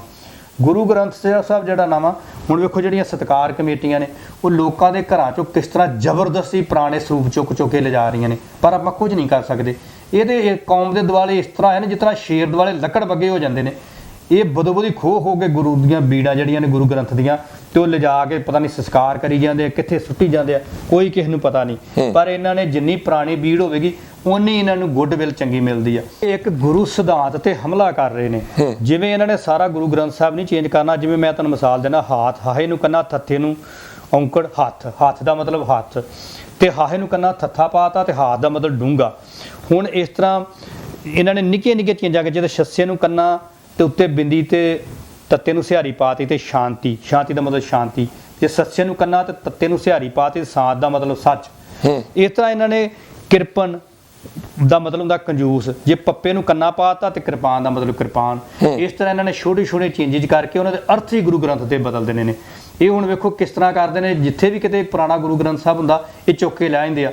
ਉਹ ਕੋਈ ਸਿੱਖਾਂ ਦੇ ਵਿੱਚ ਕੋਈ ਵੀ ਇਹੋ ਜਿਹਾ ਬੰਦਾ ਨਹੀਂ ਹੈਗਾ ਜਿਹੜਾ ਇਹਨਾਂ ਨੂੰ ਡੱਕ ਸਕੇ ਕਿ ਤੁਸੀਂ ਕੌਣ ਹੁੰਦੇ ਹੋ ਵੀ ਕਿਸੇ ਦੇ ਘਰੋਂ ਸਰੂਪ ਚੁੱਕ ਕੇ ਲਿਜਾਣ ਵਾਲੇ। ਤੁਸੀਂ ਇਹਨਾਂ ਨੇ ਖੜ ਕੇ ਤੁਹਾਡੇ ਘਰੋਂ ਗੁਟਕੀਆਂ ਤੱਕ ਚੁੱਕ ਕੇ ਲੈ ਜਾਂਦੇ ਆ ਜੇ ਤੁਸੀਂ ਨਾ ਇਹਨਾਂ ਨੂੰ ਕੀਤਾ ਹਟਾਇਆ। ਤੇ ਵੇਖੋ ਇੱਕ ਵਾਰੀ ਅੰਗਰੇਜ਼ਾਂ ਨੇ, ਜਦੋਂ ਅੰਗਰੇਜ਼ਾਂ ਦਾ ਰਾਜ ਆਇਆ, ਪੁਰਾਣੇ ਲੋਕਾਂ ਨੂੰ ਪੁੱਛ ਕੇ ਵੇਖੋ, ਕਹਿੰਦੇ ਨੇ ਸਾਨੂੰ ਕਹਿੰਦੇ ਹੁੰਦੇ ਸੀ ਤੁਹਾਡੇ ਘਰ ਕੋਈ ਕਹਿਤਾ ਹੈਗਾ ਪੁਰਾਣਾ, ਕੋਈ ਗੁਰਮੁਖੀ ਦੀ ਕੋਈ ਪੁਰਾਣੀ ਲਿਖਤ ਹੈਗੀ ਆ, ਕੋਈ ਗੁਰੂ ਗੁਟਕਾ ਹੈਗਾ ਵਾ, ਉਹਦੇ ਪੈਸੇ ਦੇ ਕੇ ਲਿਜਾਉਂਦੇ ਹੁੰਦੇ ਸੀਗੇ। ਤੇ ਹੁਣ ਇਹ ਛਿੱਤਰ ਨਾਲ ਲੈ ਕੇ ਜਾਂਦੇ ਨੇ। ਇਸ ਕਰਕੇ ਮੇਰੀ ਬੇਨਤੀ ਹੱਥ ਜੋੜ ਕੇ ਸਿੱਖੋ ਸਾਰਿਆਂ ਨੂੰ, ਭਾਵੇਂ ਮੇਰੀਆਂ ਗੱਲਾਂ ਦਾ ਗੁੱਸਾ ਹੀ ਕਰਿਓ, ਇਹਨਾਂ ਲੱਕੜ ਬੱਗਿਆਂ ਤੋਂ ਆਪਣੀ ਕੌਮ ਨੂੰ ਬਚਾ ਲਓ। ਇਹ 40-50 ਜਣੇ ਇਕੱਠੇ ਹੋ ਕੇ ਚਲ ਜਾਂਦੇ ਨੇ ਤੇ ਜਾ ਕੇ ਅਗਲੇ ਨੂੰ ਇਹੋ ਜਿਹਾ ਵਕਤ ਪਾ ਦਿੰਦੇ, ਅਗਲੇ ਸੁਝਦਾ ਹੀ ਕੁਝ ਨਹੀਂ, ਉਹ ਕਹਿੰਦਾ ਲੈ ਜਾਓ ਭਾਈ। ਇਸ ਕਰਕੇ ਇਹਨਾਂ ਨੂੰ ਜੇ ਗੁਰੂ ਗ੍ਰੰਥ ਦਾ ਸਿਧਾਂਤ ਬਚਾਉਣਾ ਜੇ ਤੇ ਇਹਨਾਂ ਦੀ ਤੁਹਾਨੂੰ ਇਹਨਾਂ ਦੇ ਖਿਲਾਫ ਡਟਣਾ ਪੈਣਾ ਵਾ। ਇਵਨ ਇੱਕ ਪ੍ਰਿੰਸੀਪਲ ਸਾਹਿਬ ਸੀ, ਉਹਨਾਂ ਦੇ ਘਰੋਂ ਵੀ ਚੱਕ ਕੇ ਲੈ ਕੇ ਗਏ ਨੇ, ਕਾਫੀ ਪੜ੍ਹੇ ਲਿਖੇ ਇਨਸਾਨ ਨੇ। ਬਿਲਕੁਲ, ਮੈਂ ਤੁਹਾਨੂੰ ਆਪਣੀ ਮਿਸਾਲ ਦੇਣਾ ਜੀ। ਮੇਰੀ ਕੋਠੀ ਅੰਮ੍ਰਿਤਸਰ ਸੀ ਤੇ ਸਾਡੀ ਕੋਠੀ ਦੇ ਨਾਲ ਕੋਠੀ ਸੀ ਤੇ ਉੱਥੇ ਸਾਡੇ ਸਤਿਕਾਰਯੋਗ ਭੈਣ ਜੀ ਸੀ, ਉਹਨਾਂ ਦੇ ਘਰ ਕੋਈ 40-50 ਸਾਲ ਤੋਂ ਗੁਰੂ ਗ੍ਰੰਥ ਸਾਹਿਬ ਪਏ ਹੁੰਦੇ ਸੀ ਤੇ ਉਹਨਾਂ ਦੇ ਜਿੰਨੇ ਗਲੀ ਦੇ ਬੱਚੇ ਸੀ ਸਾਰਿਆਂ ਨੂੰ ਉਹ ਕੀਰਤਨ ਸਿਖਾਉਂਦੇ ਸੀ ਤੇ ਸਾਰਿਆਂ ਨੂੰ ਉਹ ਪਾਠ ਸਿਖਾਉਂਦੇ ਸੀ। ਬੱਚੇ ਜਦੋਂ ਸਵੇਰੇ ਸਕੂਲ ਜਾਣ ਲੱਗਦੇ ਸੀ ਉਹਨਾਂ ਦੇ ਘਰੋਂ ਵਾਕ ਲੈ ਕੇ ਜਾਂਦੇ ਸੀ। ਉਹਨਾਂ ਦੇ ਘਰ ਆ ਗਏ, ਕਹਿੰਦੇ ਜੀ ਤੁਹਾਡੇ ਗੁਰੂ ਗ੍ਰੰਥ ਸਾਹਿਬ ਅਸੀਂ ਵੇਖਣਾ ਵਾ। ਕਹਿੰਦੇ ਵੇਖ ਲਓ ਜੀ। ਉਹਨਾਂ ਨੂੰ ਹੋਰ ਤਾਂ ਕੋਈ ਇਹਨਾਂ ਨੂੰ ਕੋਈ ਲੱਭਾ ਨਾ। ਕਹਿੰਦੇ ਜੀ ਤੁਹਾਡੇ ਸੌਣ ਵਾਲਾ ਕਮਰਾ ਵੱਡਾ ਵਾ ਤੇ ਗੁਰੂ ਗ੍ਰੰਥ ਜਿੱਥੇ ਤੁਸੀਂ ਰੱਖਿਆ ਉਹ ਕਮਰਾ ਗੁਰੂ ਗ੍ਰੰਥ ਵਾਲਾ ਛੋਟਾ ਵਾ, ਇਸ ਕਰਕੇ ਬੋਲੇ ਸੋ ਨਿਹਾਲ ਕਰਕੇ ਤੇ ਚੁੱਕ ਕੇ ਤੇ ਗੁਰੂ ਗ੍ਰੰਥ ਉਹਨਾਂ ਦੇ ਘਰੋਂ ਲੈ ਗਏ। ਮਤਲਬ ਇਹੋ ਜਿਹੀਆਂ ਤੇ ਇਹਨਾਂ ਨੂੰ ਮੈਨੂੰ ਮੈਂ ਕਹਿੰਦਾ ਇਹਨਾਂ ਨੂੰ ਜਿਹੜੇ ਲਿਆਉਂਦੇ ਹੁੰਦੇ ਨਾ ਗੁਰੂ ਗ੍ਰੰਥ ਸਾਹਿਬ ਚੁੱਕਣ, ਉਹਨਾਂ ਕੋਲ 5 ਪਿਆਰਿਆਂ ਦੇ ਨਾਂ ਦੱਸ ਦਿਓ ਤੇ 10 ਗੁਰੂਆਂ ਦੇ ਨਾਂ ਦੱਸ ਦਿਓ। ਜਪਜੀ ਸਾਹਿਬ ਦਾ ਪਾਠ ਜ਼ਬਾਨੀ ਦੱਸ ਦਿਓ ਜਾਂ ਅਰਥਾਂ ਦਾ ਪਹਿਲੀਆਂ 5 ਪੌੜੀਆਂ ਦੱਸ ਦਿਓ, ਇਹ ਦੱਸ ਨਹੀਂ ਸਕਦੇ। ਜਦ ਕਿ ਜਿੱਦਾਂ ਮੈਂ ਪਹਿਲਾਂ ਵੀ ਜ਼ਿਕਰ ਕੀਤਾ ਕਿ ਜਿਹੜਾ ਧਰਮ ਹੈ ਉਹ ਨਿੱਜ ਦਾ ਮਾਮਲਾ ਹੈ, ਔਰ ਓਨਾ ਹੀ ਹੱਕ ਉਸ ਗਰੀਬ ਦਾ ਵੀ ਹੈ ਉਸ ਬਾਣੀ ਦੇ ਉੱਤੇ ਜਿੰਨਾ ਇਹ ਆਪੂ ਬਣੇ ਜਿਹੜੇ ਸਰਦਾਰ ਨੇ ਉਹਨਾਂ ਦਾ ਆ। ਔਰ ਇਹ ਧੱਕੇ ਨਾਲ ਜਿਹੜਾ ਇਹ ਉੱਥੋਂ ਗੁਰੂ ਸਾਹਿਬ ਦੀਆਂ ਬੀੜਾਂ ਚੱਕ ਲਿਆਉਣੀਆਂ ਇਹ ਕੋਈ ਚੰਗਾ ਚੱਲਣ ਨਹੀਂ ਹੈ, ਕਿਉਂਕਿ ਹਰ ਇੱਕ ਦਾ ਹੱਕ ਹੈ ਉਸ ਨੂੰ ਬਾਣੀ ਨੂੰ ਪੜ੍ਹਨ ਦਾ, ਸੁਣਨ ਦਾ। ਵੇਖੋ ਇਹ ਤੇ ਆਸਥਾ ਵਾ ਤੁਹਾਡੀ ਕੀ ਅਸੀਂ ਜੇ ਅਸੀਂ ਦਾੜੀ ਨਹੀਂ ਰੱਖੀ ਤੇ ਸਾਡੇ ਚ ਆਸਥਾ ਘਟਿਆ, ਸਾਨੂੰ ਪੀੜਾ ਘਟਿਆ। ਸਾਨੂੰ ਬਹੁਤ ਪੀੜਾ ਵਾ, ਜਿੱਦਾਂ ਇਸ ਤਰ੍ਹਾਂ ਦੀਆਂ ਗੱਲਾਂ ਹੁੰਦੀਆਂ ਨੇ ਸਿੱਖਾਂ ਨਾਲ ਹੁੰਦੀਆਂ ਨੇ, ਸਾਨੂੰ ਪੀੜ ਹੁੰਦੀ ਆ। ਵੇਖੋ ਹੁਣ ਗਨੀ ਖਾਨ ਨਬੀ ਖਾਨ ਸੀਗੇ, ਉਹਨਾਂ ਨੇ ਕੋਈ ਦਾੜੀਆਂ ਤੇ ਨਹੀਂ ਰੱਖੀਆਂ, ਉਹਨਾਂ ਨੇ ਅੰਮ੍ਰਿਤ ਨਹੀਂ ਛਕੇ। ਨੰਦ ਲਾਲ ਸੀਗਾ ਗੁਰੂ ਮਹਾਰਾਜ ਦੇ 24 ਘੰਟੇ ਨਾਲ ਰਹਿਣ ਵਾਲਾ, ਉਹਨੇ ਅੰਮ੍ਰਿਤ ਨਹੀਂ ਛਕਿਆ। ਭਾਈ ਕਨਈਆ ਸੀ, ਉਹਨੇ ਅੰਮ੍ਰਿਤ ਨਹੀਂ ਛਕਿਆ। ਹੁਣ ਵੇਖੋ ਇਹ ਮਾਤਾ ਗੁਜਰੀ ਦਾ ਨਾਂ ਬਦਲ ਕੇ ਗੁਜਰ ਕੌਰ ਕਰੀ ਜਾ ਰਹੇ ਨੇ, ਕਿਉਂਕਿ ਸ਼ੋਅ ਕਰਨਾ ਚਾਹੁੰਦੇ ਨੇ ਵੀ ਇਹ ਮਾਤਾ ਨੇ ਅੰਮ੍ਰਿਤ ਛਕਿਆ ਹੀ। ਪਰ ਸੱਚਾਈ ਇਹ ਆ, ਭਾਵੇਂ ਇਹਦੇ ਤੋਂ ਸਾਰੇ ਸਿੱਖ ਨਮੁੱਕਰ ਹੋ ਜਾਣ, ਗੁਰੂ ਮਹਾਰਾਜ ਨੇ ਕਿਸੇ ਬੱਚੇ ਨੂੰ ਤੇ ਕਿਸੇ ਬੀਬੀ ਨੂੰ ਅੰਮ੍ਰਿਤ ਨਹੀਂ ਛਕਾਇਆ। ਅੰਮ੍ਰਿਤ ਉਹਨੂੰ ਛਕਾਉਂਦੇ ਸੀ ਜਿੰਨੇ ਜੰਗ ਦੇ ਵਿੱਚ ਮਤਲਬ ਜਿਹੜਾ ਗੁਰੂ ਨੂੰ ਡਿਵੋਟੀ ਹੋ ਜਾਂਦਾ ਸੀਗਾ ਵੀ ਮੇਰਾ ਸੀਸ ਅੱਜ ਤੋਂ ਬਾਅਦ ਤੇਰਾ ਗੁਰੂ ਮਹਾਰਾਜ। ਤੇ ਹੋਏ ਵੀ ਇਸ ਤਰ੍ਹਾਂ ਹੀ ਨੇ। ਜਿਹੜੇ 42 ਸਿੰਘ ਆਨੰਦਪੁਰ ਤੋਂ ਨਿਕਲੇ ਨੇ, ਉਹ ਚਮਕੌਰ ਦੀ ਗੜੀ 'ਚ ਪੁਰਜਾ ਕੱਟ ਕੇ ਗੁਰੂ ਦੇ ਨਾਲ ਸ਼ਹੀਦ ਹੋਏ ਨੇ। ਕਿਸੇ ਨੇ ਇੱਕ ਨੇ ਵੀ ਪਿਛਾਂਹ ਮੁੜਨ ਦੀ ਕੋਸ਼ਿਸ਼ ਨਹੀਂ ਕੀਤੀ, ਭੁੱਖੇ ਭਾਣੇ ਲੜਦੇ ਰਹੇ ਨੇ। ਸੋ ਇਸ ਕਰਕੇ ਇਹ ਜਿਹੜੇ ਨਾ ਇਹ ਸਿਧਾਂਤ ਜਿਹੜਾ ਸੀ ਗੁਰੂ ਮਹਾਰਾਜ ਦਾ ਇਹ ਬੜਾ ਵਧੀਆ ਸੀਗਾ। ਹੁਣ ਟੋਡਰ ਮੱਲ ਨੇ ਕੋਈ ਅੰਮ੍ਰਿਤ ਛਕਿਆ ਸੀਗਾ, ਮੋਤੀ ਲਾਲ ਮਹਿਰੇ ਨੇ ਕੋਈ ਅੰਮ੍ਰਿਤ ਛਕਿਆ ਸੀਗਾ। ਸੋ ਇਹਨਾਂ ਨੇ ਇਸ ਕਰਕੇ ਜਿਹੜਾ ਰਾਏ ਕੱਲੇ ਵਰਗੇ ਜਿਹੜੇ ਸੀਗੇ ਉਹਨਾਂ ਨੇ ਕੋਈ ਅੰਮ੍ਰਿਤ ਨਹੀਂ ਛਕਿਆ। ਭਾਈ ਕਨਈਆ ਜੀ ਸੀਗੇ, ਇਸ ਕਰਕੇ ਕੋਈ ਜ਼ਰੂਰੀ ਨਹੀਂਗਾ ਵੀ ਤੁਹਾਡੇ ਜੋ ਅੰਦਰੋਂ ਅਣਖ ਮਰ ਜਾਂਦੀ ਆ, ਸਾਡੇ ਵਿੱਚ ਵੀ ਉਹਨਾਂ ਸੂਰਬੀਰਾਂ ਦਾ ਹੀ ਖੂਨ ਦੌੜ ਰਿਹਾ ਵਾ। ਇਹ ਹੁਣ ਬੇਸ਼ੱਕ ਇਹਨਾਂ ਦੇ ਵਿੱਚ ਭਾਵੇਂ ਆ ਜਿਹੜੇ ਹੈਗੇ ਨੇ ਟਕਸਾਲੀਆਂ ਜਿਹੜੇ ਦੂਸਰੇ ਤੀਸਰੇ, ਮੈਂ ਮਾਫ ਕਰਿਓ ਮੈਂ ਸੱਚਾਈ ਬੋਲ ਰਿਹਾ ਕਿ ਤੁਹਾਡੇ 'ਚ ਤੇ ਹੋ ਸਕਦਾ ਉੱਥੋਂ ਦਾ ਕਿਤੇ ਦੂਸਰਿਆਂ ਦਾ ਖੂਨ ਦੌੜ ਰਿਹਾ ਹੋਵੇ, ਸਾਊਥ ਵਾਲਿਆਂ ਦਾ, ਕਿਉਂਕਿ ਤੁਸੀਂ ਸਾਰੇ ਬਹੁਤੇ ਤੇ ਉਧਰੋਂ ਹੀ ਆ ਰਹੇ ਹੋ ਜਿੱਥੋਂ RSS ਵਾਲੀ ਆ। ਪਰ ਸਾਡੇ 'ਚ ਜਿਹੜਾ ਸੂਰਬੀਰਾਂ ਦਾ ਖੂਨ ਦੌੜ ਰਿਹਾ, ਸਾਡੇ 'ਚ ਅਣਖਾਲੇ ਹੈਗੀ ਆ, ਇਹ ਮਰੀ ਨਹੀਂ ਗਈ ਭਾਵੇਂ ਕਿ ਅਸੀਂ ਦਾੜੀਆਂ ਰੱਖੀਏ ਭਾਵੇਂ ਨਾ ਰੱਖੀਏ। ਮੈਂ ਇੱਕ ਹੋਰ ਤੁਹਾਡੀ ਗੱਲ ਧਿਆਨ 'ਚ ਲਿਆਉਣੀ ਚਾਹੁੰਦਾ। ਉੱਥੇ ਇੱਕ ਬੜਾ ਵੱਡਾ ਆਪਣਾ ਗੁਰਦੁਆਰਾ ਮੰਜੀ ਸਾਹਿਬ ਜਿਹਨੂੰ ਕਹਿੰਦੇ ਨੇ, ਮੈਂ ਹੈਰਾਨ ਆ ਵੀ ਉਹ ਸਾਡੇ ਕੋਲ ਕਿੰਨੇ ਸ਼ਹੀਦ ਨੇ। ਉਹ ਬੰਦੇ ਬਹਾਦਰ ਦਾ 4 ਸਾਲ ਦਾ ਬੱਚਾ ਸੀਗਾ ਅਜੇ ਸਿੰਘ, ਉਹਦੇ ਨਾਂ ਤੇ ਤੁਸੀਂ ਉਹ ਗੁਰਦੁਆਰੇ ਦਾ ਨਾਂ ਰੱਖ ਦਿਓ। ਉਹਦੀ ਪਤਨੀ ਸੀਗੀ ਸੁਸ਼ੀਲ ਕੌਰ, ਉਹਦੇ ਨਾਂ ਤੇ ਉਹਦਾ ਨਾਂ ਰੱਖ ਦਿਓ। ਬੰਦੇ ਬਹਾਦਰ ਦਾ ਨਾਂ ਰੱਖ ਦਿਓ, ਕਿਸੇ ਸੂਰਬੀਰ ਦੇ ਨਾਂ ਤੇ ਗੁਰਦੁਆਰੇ ਦਾ ਨਾਂ ਰੱਖ ਦਿਓ। ਮੰਜੀ ਸਾਹਿਬ ਕੀ ਹੈ? ਮੰਜੀ ਸਾਹਿਬ ਜੀ ਕਿਹੜੀ ਜਗ੍ਹਾ ਹੈ ਜੀ? ਉੱਥੇ ਜਿਹੜਾ ਜਿੱਥੋਂ ਰੋਜ਼ ਕਥਾ ਹੁੰਦੀ ਆ, ਉਹਦਾ ਗੁਰਦੁਆਰਾ ਦਾ ਨਾਂ ਰੱਖਿਆ ਮੰਜੀ ਸਾਹਿਬ। ਮੰਜੀ ਸਾਹਿਬ ਦੀਵਾਨ ਹਾਲ, ਉਹ ਕਿਸੇ ਸੂਰਬੀਰ ਯੋਧੇ ਦੇ ਨਾਂ ਤੇ ਤੁਸੀਂ ਰੱਖੋ ਉਹਦਾ ਹਾਲ ਦਾ ਨਾਂ, ਤੁਸੀਂ ਮੰਜੀ ਦਾ ਰੱਖਿਆ, ਉਹਦੀ ਕੋਈ ਤੁਕ ਬਣਦੀ ਉਹਦੀ? ਖੈਰ ਇਹ ਤੁਹਾਡਾ ਮੀਆਂ ਮੀਰ ਦੇ ਨਾਂ ਤੇ ਰੱਖ ਦਿਓ। ਹਾਂ ਤੁਹਾਡਾ ਸੁਝਾਅ ਆ, ਇਹ ਤਾਂ ਸੁਝਾਅ ਆ, ਪਰ ਉਹਨਾਂ ਨੇ ਕਿਸੇ ਨੇ ਕਰਨਾ ਵਾ, ਕਿਸੇ ਨੇ ਨਹੀਂ ਕਰਨਾ।